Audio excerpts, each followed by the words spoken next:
Toll नाक्यांवरील लांबच लांब रांगा, टोलसाठी थांबणं आणि वेळेची होणारी नासाडी, लवकरच हा सगळा त्रास इतिहास जमा होणार आहे.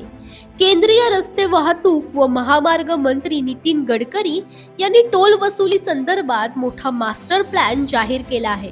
पुढील एका वर्षात देशभरात इलेक्ट्रॉनिक बॅरियरलेस टोल प्रणाली लागू केली जाणार आहे. या नव्या प्रणालीत वाहन चालकांना टोल नाक्यावर थांबावं लागणार नाही. वाहन चालू असतानाच टोल आपोआप कापला जाणार. ही प्रणाली ओळखली जाते multi lane free flow MLFF toll system म्हणून. सध्या देशातील 10 ठिकाणी ही प्रणाली सुरू करण्यात आली आहे. गुजरातमधील चोयारसी टोल प्लाझा आणि हरियाणातील गरौडा टोल प्लाझावर ही व्यवस्था यशस्वीपणे कार्यरत आहे. दिल्ली NCR मध्येही 5 ठिकाणी चाचणी सुरू आहे. या नव्या व्यवस्थेमुळे ट्रॅफिक कमी होणार, वेळ आणि इंधनाची मोठी बचत होणार आणि प्रदूषणातही घट होणार आहे. नितीन गडकरी यांच्या मते या प्रणालीमुळे दरवर्षी सुमारे 1,500 कोटी रुपयांची बचत होऊ शकते.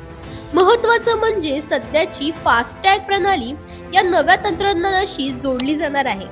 AI च्या मदतीने वाहनांची अचूक ओळख आणि टोल वसुली केली जाणार. गडकरी यांनी स्पष्ट केलं आहे की 2024 मध्ये देशभरातील राष्ट्रीय महामार्गावर MLFF प्रणाली पूर्णपणे लागू केली जाईल. म्हणजेच टोल नाके असतील पण थांबा नसेल. वाहन चालकांसाठी ही बातमी म्हणजे मोठा दिलासा आहे. दरम्यान तुम्हाला ही माहिती कशी वाटली आम्हाला कमेंटमध्ये नक्की सांगा आणि इंडिया लीडरला फॉलो करायला विसरू नका.